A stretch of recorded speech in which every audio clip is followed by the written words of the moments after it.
এক দফা আন্দোলন চলাকালে আমরা কোন জাতীয় বা স্থানীয় সরকার নির্বাচনে কোন দলীয় সরকারের অধীনে আমরা অংশগ্রহণ করব।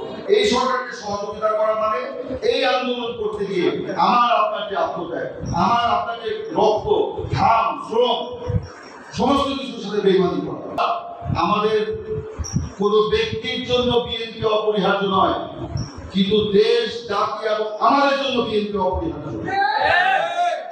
বিএনপি কোনো বদ্ধ জলাশয় নয়। দলের সাথে যারা বেইমানি করবেন, যারা বিশ্বাসঘাতকতা করবেন, তাদেরকে আসসালামু আলাইকুম। বাংলাদেশের মানুষ প্রধানমন্ত্রী বানিয়েছে, সর্ববৃহৎ নেতা হিসেবে দায়িত্ব পালন করেছে। আজকে সেই বেগম খালেদা জিয়াকে এই সরকার অন্যায়ভাবে সাজাতে আজকে তার চিকিৎসার সুযোগ পর্যন্ত দিচ্ছে না, মৃত্যুর মুখে পতিত হয়েছে। সম্ভব থাকতো, শিষ্টাচার থাকতো, তারা আওয়ামী লীগের মতো বেহায়া করে আজকে এই সরকার আমল করেছে।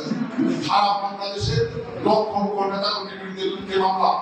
আজকে এই উপজেলা চেয়ারম্যান হয়ে একটা গাই চেয়ারম্যান হিসেবে এই আন্দোলনকে কতটুকু সফল করতে পারবে, সরকারকে আমরা আমাদেরকে বাধ্য করতে না পারবো নিরপেক্ষ এবং গত 28 অক্টোবরে ঢাকার সমাবেশের পরে